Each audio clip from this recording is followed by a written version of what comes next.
But I mean, it quickly became Nirvana specifically. I mean, one of my favorite bands growing up. Nirvana still doesn't seem like dad music. It's that rebellious spirit like, you know, you would have as a young person. So right after Nirvana kind of came and went, like there's all of a sudden Weezer filling this gap of, you know, normal guys playing music again.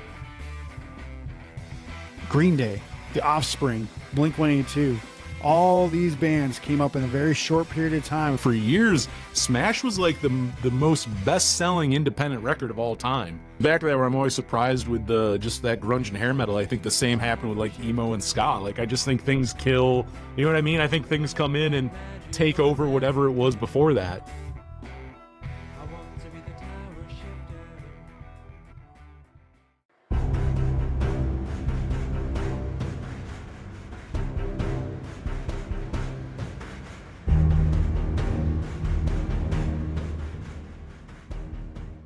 Talk about another major transformation in the 90s. Oh yeah. And that's NuMetal and rap rock, right? Like you want to talk about the opposite of ska music or the opposite of pop punk. Yeah. This is what NuMetal was, right? Korn, Tool, you know, it's industrial music. And then you had like rap rock, you know, Limp Bizkit, all that stuff. But this kind of actually started, I won't give this band the credit for starting it, but in the 90s, this kind of started with a band that still to this day, one of the most famous rock bands in the world, and they haven't put out, or I don't even think they put out an album in the last 15 years, to be honest with you, but that was Rage Against the Machine.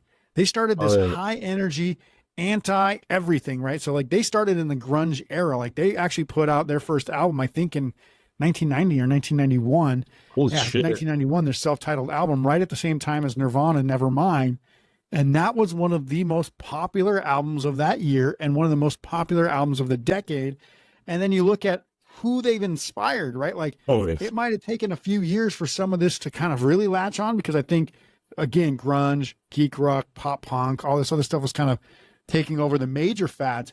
But all the while underneath all that was this NuMetal and rap rock kind of like this underground kind of growth, right? Yeah. You know, like I said, Korn, Limp Bizkit, like Tool, Nine Inch Nails, all this kind of industrial kind of NuMetal type of stuff. And I won't lump Nine Inch Nails and Tool in that exact thing, because like they weren't rapping, but that kind of also helped carry that tune or that you know, the music instrumentation of a lot of that up to the point when Korn started coming out with like Adidas, and Limp Bizkit started coming out with, you know, what the fuck is their not break shit. The big one that they broke, not break stuff, but the other one that got famous. Nookie? Nookie. Yeah, Nookie. I was like, I can't even remember the fucking name of the song. I can just remember him walking down the street in a stupid backwards Yankees hat. But yeah, so Nookie, when that came out, you know, that was one of the dumbest fucking songs ever written, but it was huge. That whole summer, I think it was like 1997 or something like that. Limp Bizkit was the biggest band in the world because Rage Against the Machine laid the groundwork. You know, bands like Tool and Nine Inch Nails laid the groundwork for the instrumentation for these bands to kind of come through. Because if you listen to even Nookie, you hear that like that, West, whatever is, I can't remember the guy's West something or other from the band. The not Tom Morello guy. Yeah, he's definitely inspired by, you know, Korn and Tool and Nine Inch Nails and shit like that. And you know, when I listened to Rage Against the Machine, again, that was one of those bands that I was like, I've never heard anything like this. Oh yeah. The Tom Morello guitar work, the what they were saying and how they were saying it, the yelling, just straight up screaming in a song, like at the top of your lungs, you know, like just yelling like fuck the police, fuck the government, like all this stuff. It was like NWA, but it was like, and I'm not saying that NWA wasn't highly educated, because a lot of those guys were pretty smart guys, but you could tell like Rage Against the Machine were like very well educated. They're talking about like, you know, massacres from around the world from like centuries ago, and you know, the Incan and Aztec empires, and you're like, God damn, like this is some deep stuff. You learn things from listening. Like there's like I don't know, political, social happenings like throughout history that I probably learned through Rage Against the Machine. Absolutely. Honestly, like they honestly, like you're saying, I don't think you're wrong, because I think they reference and probably educate a lot of people on things they wouldn't have known at all had they not gotten it through Rage Against the Machine. Yep.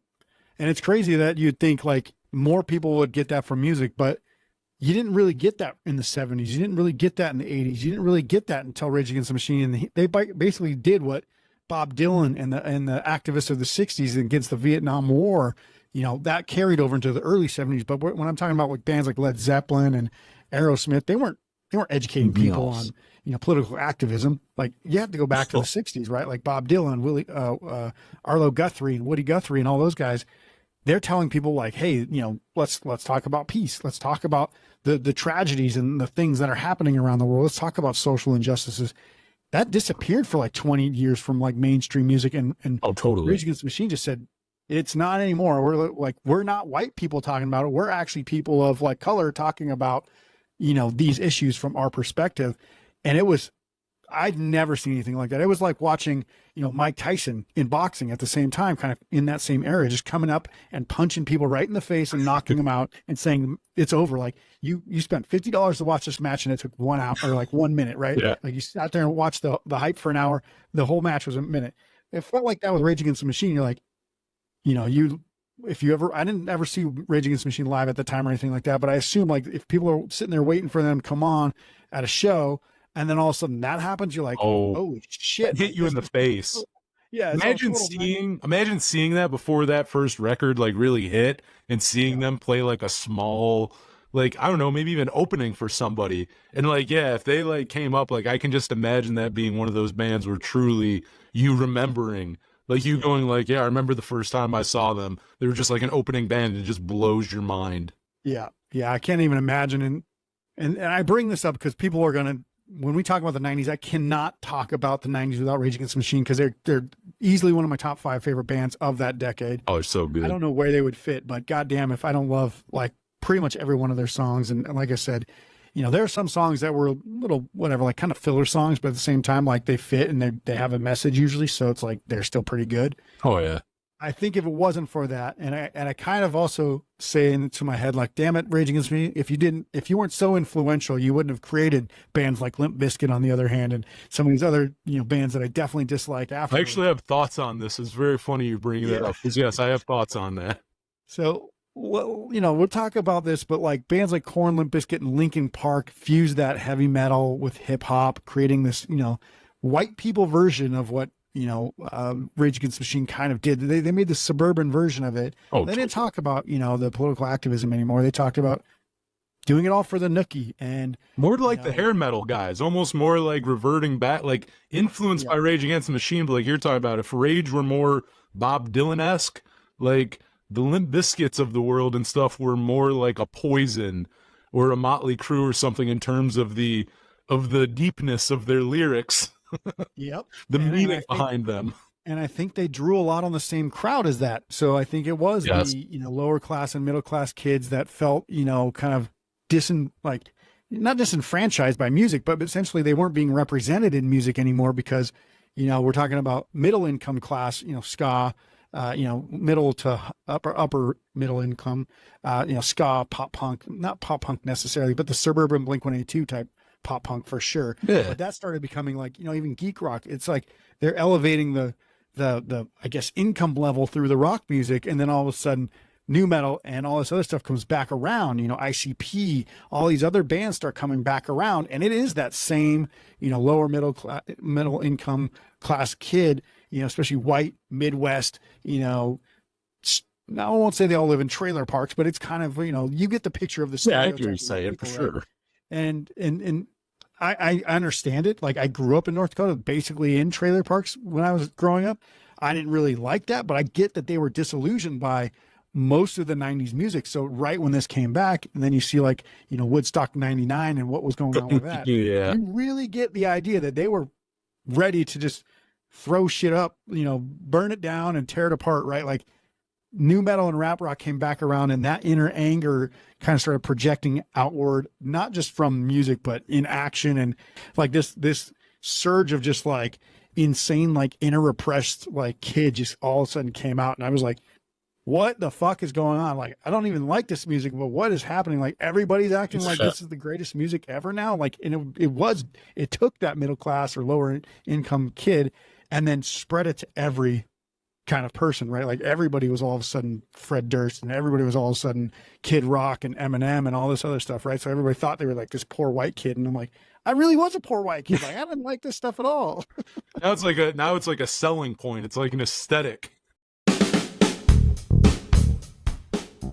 And it sounds like you and I have the same feelings on it. It's never been my thing. It's funny because like I like the Deftones, and the Deftones, I always hear people say that though. Deftones are a band who get lumped in with nu metal bands, but there's tons of people who like Deftones who like nothing else. Yeah. That are I like Deftones. I feel like they're like a melodic alternative kind of like, whatever you want. I feel like those guys would rather you not call them nu metal, but like at the same time, and also I think in the early 2000s, it's not to say that they didn't tour with those guys or have, associations where it's like, oh yeah, I get why somebody who like likes Korn probably also likes Deftones. They also probably toured together and stuff, but like, yeah, they're like the exception of the rule for me where I like Deftones and nothing really else from that era. And it's funny because I even wrote it down like you were talking about. The funniest thing to me is that Rage Against the Machine, I do think you can give them credit for like nu metal and the creation, but I don't think they'd want that. The funniest thing is like they helped garner in bands that they were not fans of at all. Absolutely. I think those bands stood for like something totally different. Like if they were hoping to like influence people and like do something with music, I think it was totally the opposite of I think most of the bands that and to be honest, if you think of most bands who sound like Rage Against the Machine, they sound like them. They don't have their politics. They don't have that. They don't address social issues in the same way. They just sound like them, but they don't like use, you know what I mean? Like they don't use the platform the same way that Rage does. And I think that's kind of an interesting point too, where musically they're taking from Rage, but lyrically they're taking again from like a Def Leppard or Poison, which is kind of weird. And you do see that there's like, I don't know the exact quote, but I think it's Matt Pryor from the Get Up Kids at one point said like, if the Get Up Kids are the reason that like all these pop punk bands and all these bands that I've influenced and stuff, like I'm sorry. Like I regret it all. Like, and maybe it was like a vulnerable moment. I don't know if he'd take back what he said, but I'm pretty sure it was him who said something along the lines. Because another one where like Get Up Kids influenced so many bands that the Get Up Kids absolutely detested. That they wanted like there's so many bands that like love Something to Write Home About, and like Matt Pryor would never want to tour with them. Would never want I mean that guy likes like Superchunk and Archers of Loaf. He's more from like that indie rock camp, but like. I think of him, same with Rage, where it's like, I think the bands you influenced aren't particularly the bands you wish you did.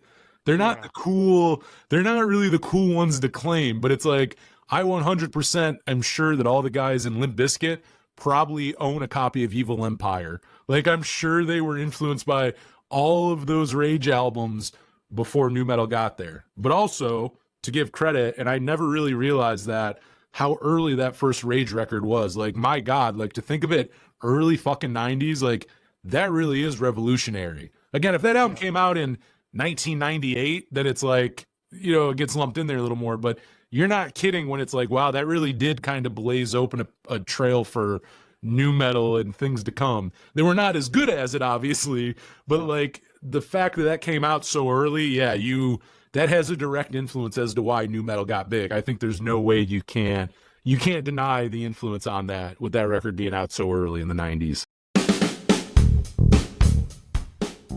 So we were talking about I was mentioning how Cursive might be one of those like classically never covered bands. No. Rage is another one of those bands that like you can't cover them. Like you can't play like Tom Morello. You can't sing like Zach De La Rocha. It's just not possible, right? So, or De La Rocha, I guess.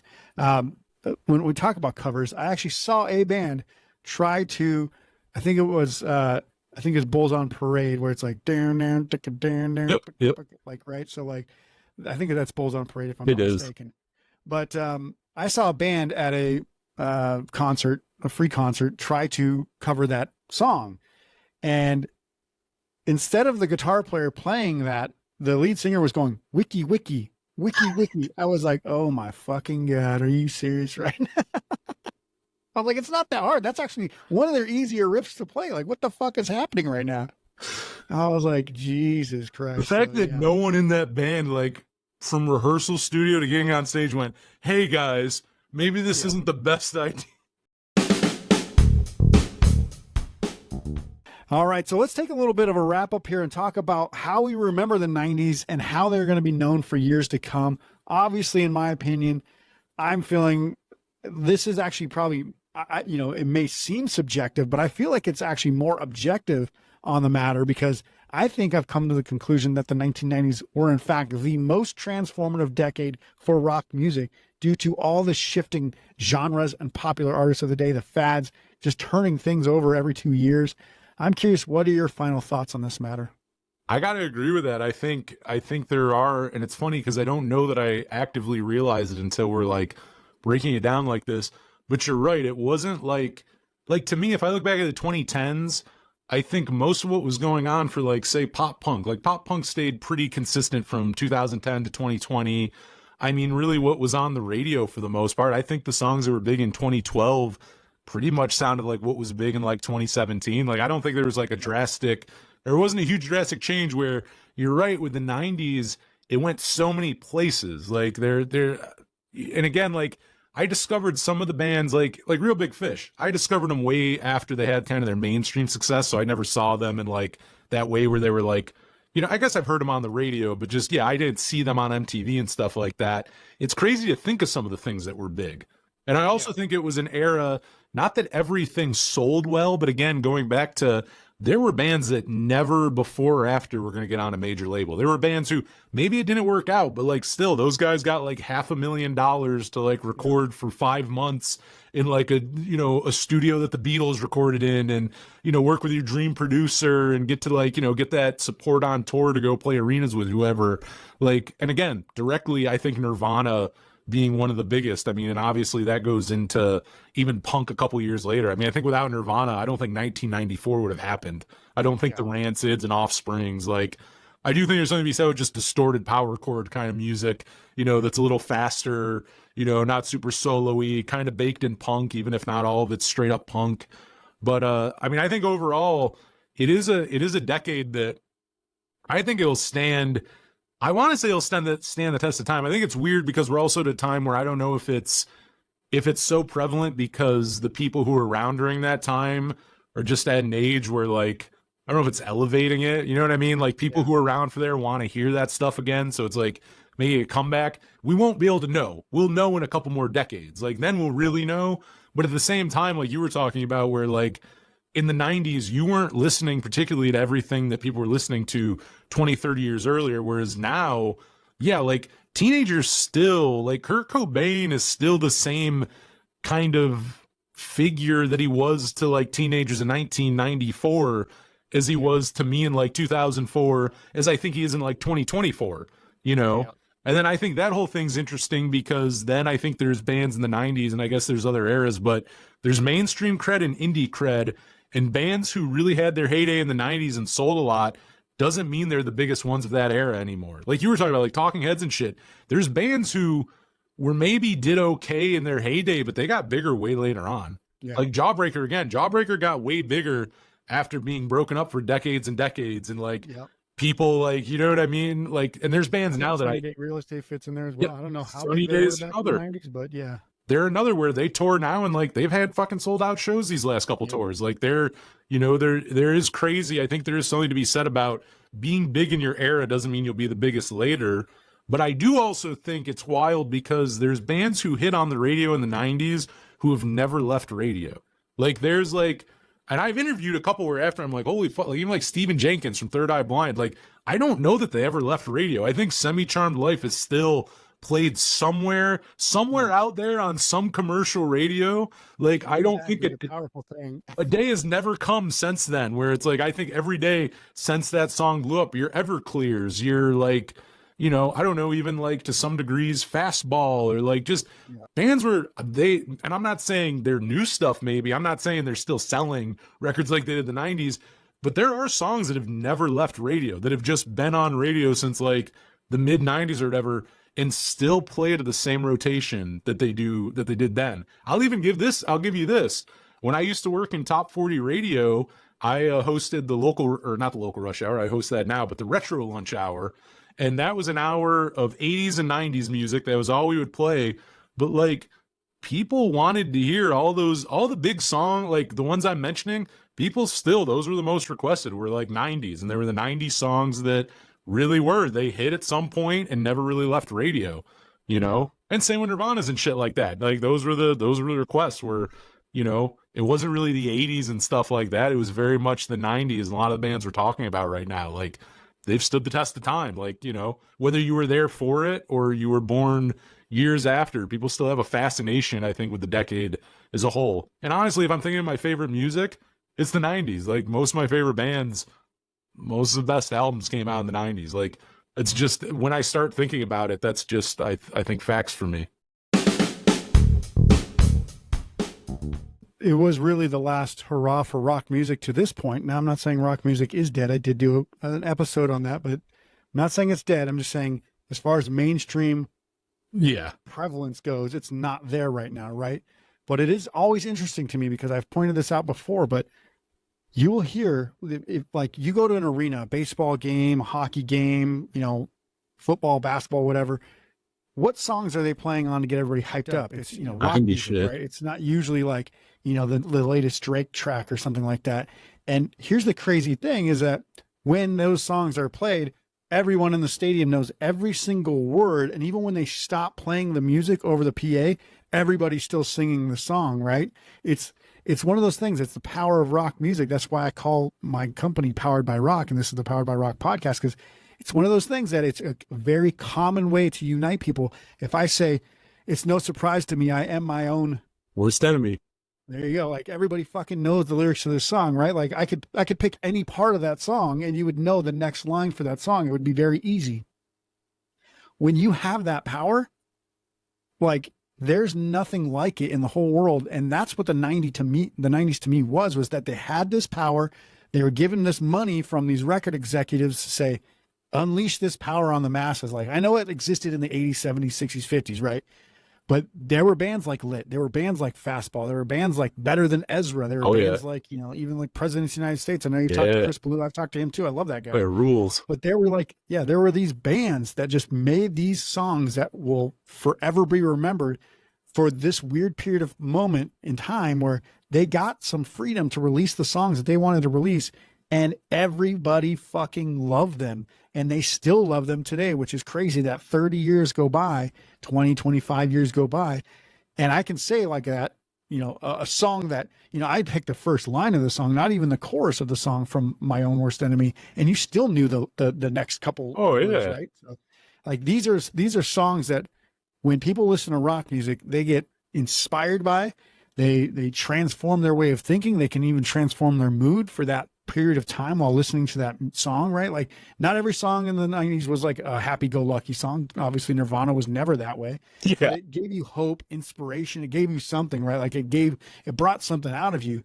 And it's just not given the chance these days. And that's what I hope for rock music, is that there's a chance at some point in the near future where people are given the shot to give that power back to fans to sing out loudly and have a good time while enjoying really good music. So that way, you know, like rap music, you have to really listen to the lyrics to like speak at that fast volume or that fast pace or understand what they're saying half the time. Like you don't see a bunch of people just like, unless it's like maybe Eminem, because he has a way of making lyrics flow that people want to mimic, right?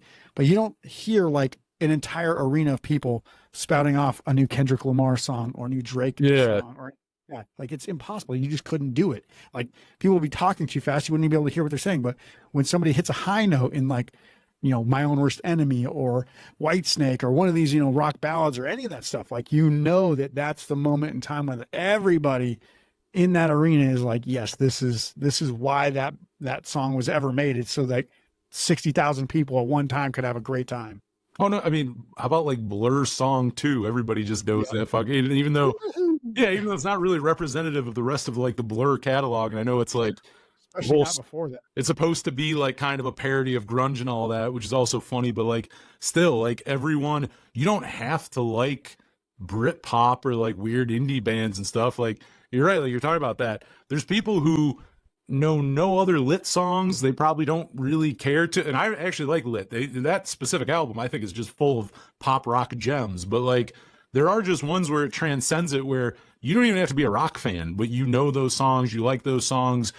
if you're in a bar, people play them on the jukebox. And again, they may not like rock music at all, have none in their collection. It's not what they normally listen to, but there's those songs that just transcend it and it doesn't matter. They play it on the jukebox, or that's what they sing at karaoke, or that's what they scream at the top of their lungs at a fucking sports event. Like, you're right, they transcend it where, I mean, you could listen to nothing but country or nothing but hip hop or nothing but top 40 radio, but it doesn't matter. Like, that Lit song, everyone fucking knows it. That Blur song, everyone knows it. Or like when Blister in the Sun comes on, everyone knows when to fucking clap at the snare. Like, you know, which actually, funny enough, I had their original drummer on, and he says it's funny because everyone kind of does that clap at sporting events. And he's like, it's the funniest song for sporting events because it's just a song about a guy being strung out on drugs, just wandering the streets. And he's like, there's kids and stuff like singing it at football, or you know what I mean, doing the claps and shit. And it's like, I mean, same with Semi-Charmed Life. It's all about like smoking crystal meth. And it's like everybody's like bopping along, dancing to it. But yeah, like there's ones that just transcended, and it, you don't have to even like a genre. You don't have to know any other songs from those bands. Some songs I think go, like, in a way, My Own Worst Enemy is bigger than Lit themselves. You know what I mean? It's like, I've heard people say like Wheatus, like Teenage Dirtbag is bigger than Wheatus. There's songs that overshadow, and no disrespect to any of those bands. Both bands of them, I like songs that aren't their hits. Like, I like songs outside of those, but like, you know, it's just, I think, a matter of fact. It's like, I think there's, you know, I realize I might want to hear the other songs on A Place in the Sun, and I might want to hear deep cuts, but there's other people who only know the one or two songs. But my God, do they love those songs? You know, I mean, it's not a slap in the face of those bands. It's like, if anything, it's a credit to, like, you wrote a song that could stand the test of time in that way. And even if it's only one song, you should be happy as fuck that you got to do that and even be a part of like pop culture, you know, in that way. I think anybody who complains about a single being that massive is like, well, give all the money back. Exactly. Well, I'm not going to do that. Exactly. Like, you've lived off of it. I mean, like, really, and you know, like Chris Ballou, like, he's a good one. Like, he's an even kilter where I believe him when, like, he was like, he had his hits, he had his time in the sun, but now he likes to just do his own thing. And I think he's happy being out of the spotlight, but he also isn't like, no, fuck that, I don't want to talk about Peaches. Like, don't bring up Lump. Like, don't do that. Like, he'll gladly talk. He played fucking Peaches in the middle of our second interview. He pulled fucking down his bass and started playing Peaches for me. Like that's the attitude to have. Like, that guy has written millions of songs after, and if you want to hear him, they're there. And I want to, and I like what he's done past the big stuff. But he has nothing. I think he's flattered that, like, you know, Curb Your Enthusiasm this year, I think, made like references to Peaches or something. You know what I mean? Like, that he's still in pop culture. I still see people reference the President of the United States of America, and he celebrates that. He's not a jaded, bitter guy who's like, I wish it was still 1994. Like, I believe him when he's like, no, I'd rather just be really chill. Like, I made my money. I was on a major label. I made my money. I did my thing. Now I'm going to go do my own thing now, you know? And I think more people, if they had that, you know, I've never had a hit song, so I can't say, you know, how you should be, but that guy seems more well-adjusted than some people where it's like, hey, you know, maybe, you know, 5 albums later, people won't still be there, but it's like, goddamn, like, you wrote that song or you wrote that album, you know, even if it was for 1994, dude, you dominated 1994. That's fucking awesome. That's why I'm like, I still look back on that decade. I mean, there were a bunch of bands in the 2000s and 2010s, Fall Out Boy, My Chemical Romance, some of these Paramore, a lot of these other bands that became famous. But even just the bands that I named all kind of fit in the same niche. They all kind of grew off of the things that were coming from the 90s. They didn't totally transform it. They just kind of changed what the attitude about the music was. Kind of like, instead of, like you say, like, you know, Semi-Charmed Kind of Life was about heroin, and all of a sudden it's a very happy song, right? Or whatever it was. I think heroin or something like that. Crystal meth, I think. But, you know, instead of that, the 20s and the 2000s and 2010s kind of fit the lyrics to the music a little bit more. I think upplayed the fact that if it's a, you know, sad song, it's going to be sad music.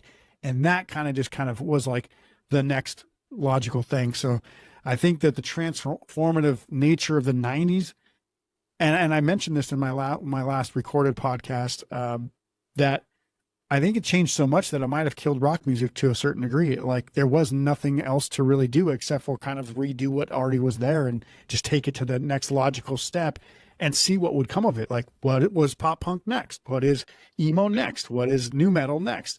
and nothing really ever replicated that splash, right? You can't be new again. You can't, lightning can't strike twice, but you can still make good music, and people that like that can still kind of follow it as long as the, recording artists and the record label still promote it and put it out.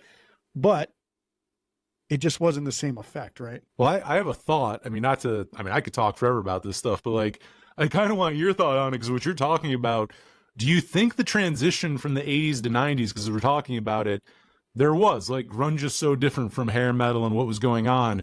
Do you feel like maybe one of the shortcomings of the 2000s was that people were still trying to build off what was going on in the 90s instead of trying to go against it? Like, even though I love what we're talking about, I love what was going on in the 90s, but do you think they tried, like you're saying, it's like when a movie that's really good does the sequel and it's like, no, man, it's going to be bullshit. Like, go on and do other things and let this be its thing. It's like, maybe the 90s in a way maybe should have been left alone. Like, it should have been left there. And then you should have, like, maybe people should have tried doing more after. Like, I don't know. Like, do you have any thoughts on that? Because now as we're talking about it, I think the beginning of the 90s were more transformative and trying to go differently than what the 80s were, whereas the early 2000s are more of a continuation, I think, of what were happening in the 90s, including in the late 90s. Like, a lot of what was going on in the late 90s that were big just kind of continued on, like with NuMetal and shit like that. NuMetal, pop punk, like, all that kind of just continued on instead of trying new things, in the new millennium. And I think even 2010 did that with the 2000s. There wasn't much of a transition. It was just kind of a continuation. It wasn't like a drastic transformation. I'd agree with that. I think you're right. And I think what would have been a better option for a lot of bands is, instead of trying to ride waves and ride coattails, is go out and create great music that would have been good 20 years from now. Now, I'm not saying that anybody's going to know if a band or a song is going to be good 20 years from now, but make the best goddamn song you can make, and don't worry about if it sounds like what's on the radio. That's my point, because I've talked to countless artists, and every one of them says at certain times in the band, we tried to do this, it didn't work. And it was usually, we tried to do what was successful at the time, it didn't work. You could watch this podcast. There's 100+ episodes now. I would say 80% of the time I bring this, well, actually 100% of the time I bring it up, about 80% of the episodes. If you listen to what the artist says, it's when something didn't work, it's because we tried to do what was popular at the time. When we had the ability to create our own music and write the songs that we wanted to write, that's when it worked the best. Weezer is a great example. Nirvana is a great example. Like, all these bands that just got to do what they wanted to do. In Utero almost never got released because Nirvana was trying to do what they wanted to do, right? And the record label was like, fuck that. We want you to do the same thing that Nevermind was. We want that recreation. And they said, hell no. And that album is still widely loved today because they didn't just write Nevermind #2. No, it was what Kurt Cobain wanted to write. And that's the other thing is, like, maybe if you do, again, going back to my, like, hypothetical, if people didn't do the same thing in the new millennium, I think Kurt Cobain probably would have. I think if Nirvana would have stayed together, I think whatever Nirvana would have put out in, like, the year 2001 would not have sounded like Nevermind or In Utero. I don't think he would have kept going back to that well. I think maybe he would have pushed things. And not to say, I think he would have stayed in, something within that. I don't think they would have all of a sudden become like a bluegrass band or something like that. Yeah. Or he would have jumped on, like, third wave ska. Like, all of a sudden they add a horn section. But, like, whatever it is, I think he would have done something different. But yeah, like, I don't see him writing either. Because even, like In Utero, I mean, that was very anti them trying to be, even like, I mean, Steve Albini's a legend now, but that's not the, like, star producer to use on your fucking record. You know what I mean? That's not the producer a major label wants you to use. At that time, even Steve Albini was even known at that time as kind of like not a very well loved producer by major labels. Let's put it that way. They didn't want people to use him to put out a major record, for example. I'll give you one piece of information that I did a research paper right around about a year or two after Kurt Cobain died. I think it was in junior high school at the time, and in it, I found that in an interview, Kurt Cobain said, this is roughly maybe 3 to 6 months before he died, he said that he hated everybody in the music industry. He didn't want to play with his band anymore. The only person he wanted to play music with was Michael Stipe from REM. So imagine if that came to fruition. That would be interesting. I've heard Michael Stipe talk. I've seen things later on where Michael Stipe has talked about, like, I think there was some kind of plan to try to, like, around when he killed himself, like, to get him off drugs, to be like, yeah, like, let's do a band. Like, I think Michael Stipe was into it to try to help him. But even that, yeah, that would be, which, I mean, Michael Stipe is another where, like, I mean, I like REM enough. I will say I think they're a little overrated, though I do think they've influenced tons of bands. Yeah. But, like, I think Michael Stipe is another where I will say, even though they're not my all-time favorite band, I don't think you could ever accuse them of writing the same record over and over again. I think they did. Like, I do think they kept doing different shit. And I think he is one who didn't care if, like, you know, in the year 2007, if, like, that REM record didn't sell millions of albums. Like, I think they were happy in the pocket they existed in. And even though he seems like a curmudgeon and doesn't seem super, like, I mean, he doesn't seem like a guy I'd want to hang out with, to be honest. Yeah, he's not really a person who screams likability or I've heard stories, like, let me put it that way. He doesn't really want to take a picture with you. He doesn't want to sign anything. He'll shake your hand. He'll shake your hand, but, like, yeah, but he doesn't want to hear about, like, how much you love his band.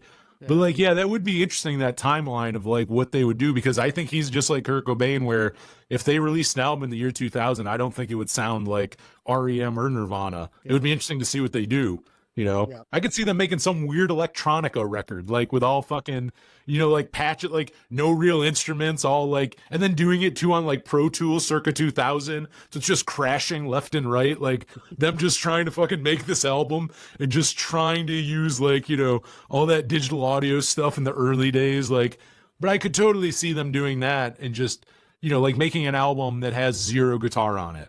Yeah. Like having Kurt Cobain and Michael Stipe and just zero distorted guitar, like, zero anything that made people, you know, a fan of either of them. You know, as a fan, and again, this goes back to, I think you can be as weird as you want as an artist. I think fans also have the right to, like, totally drop you if all of a sudden you stop doing everything that made you popular. Like, you know, if you get that inflated ego where you don't want to do what made you big, but then you're surprised when you alienated all your fans and then did something else and it didn't go big. It's like, well, yeah, it wasn't you as the person they were celebrating or loved. Again, it goes back to, it was the song. Like, how many big bands break up, and when bands go solo, nobody, like Fall Out Boy. When Fall Out Boy broke up, they all went solo. I saw Patrick Stump in basically a dive bar.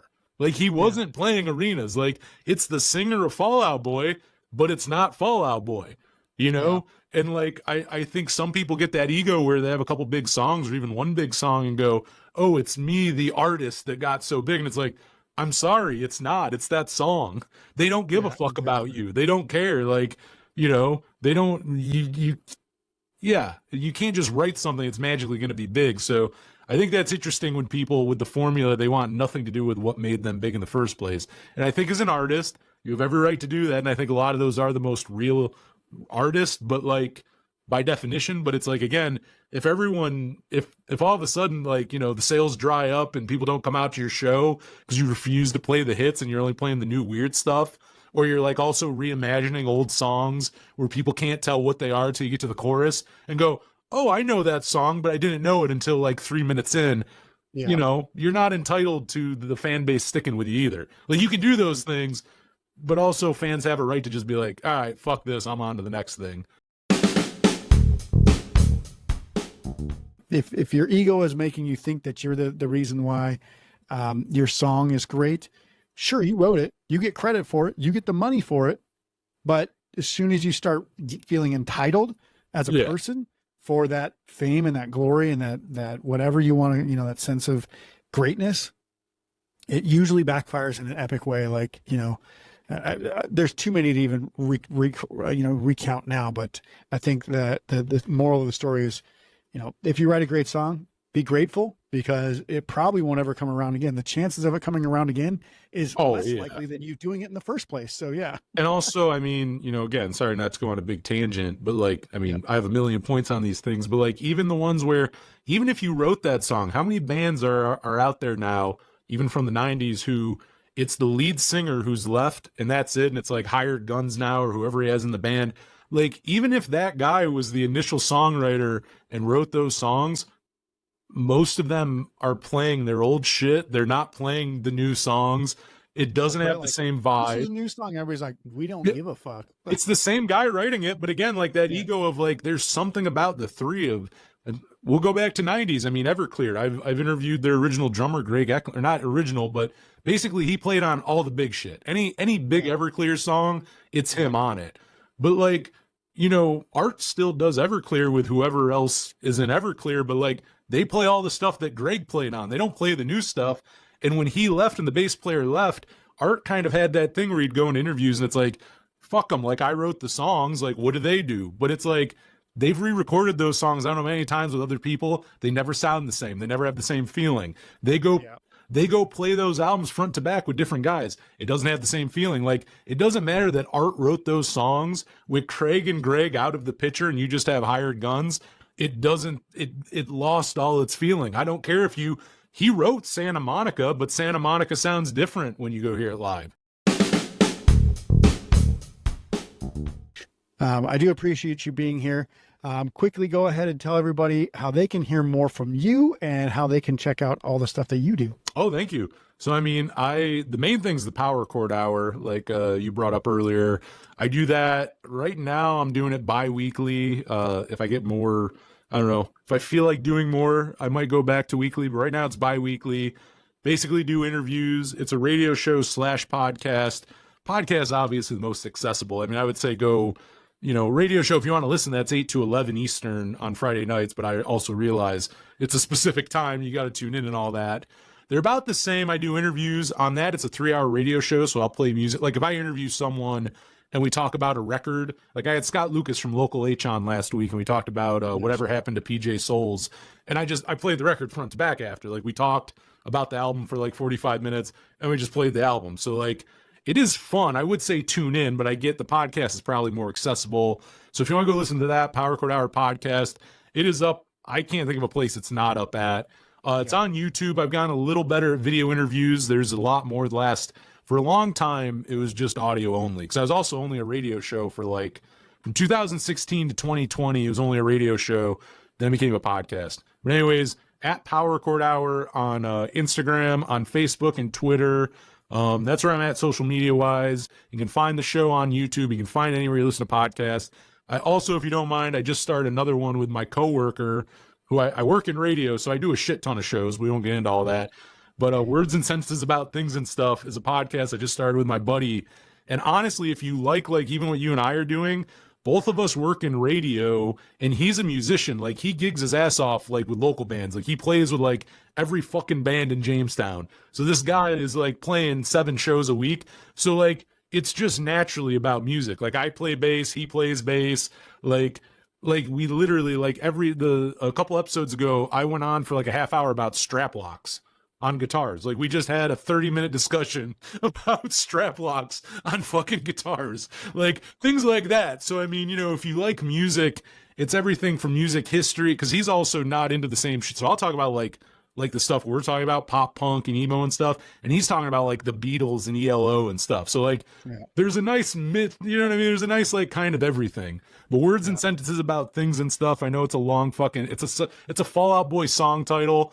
But yeah, you can go find that also wherever you find podcasts. So yeah, if you want to follow me online, go check those out. And yeah, I don't know. I do a lot in radio and audio. I talk a lot.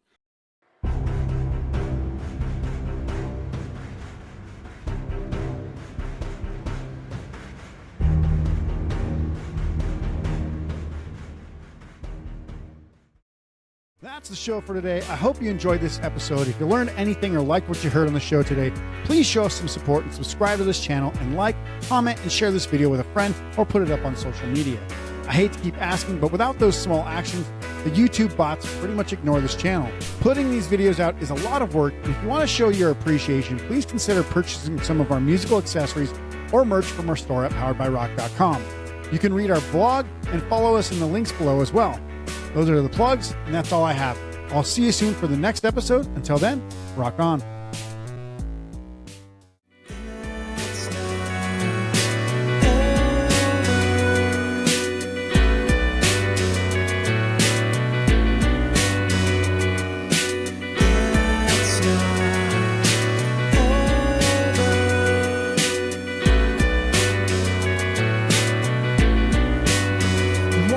Supposed to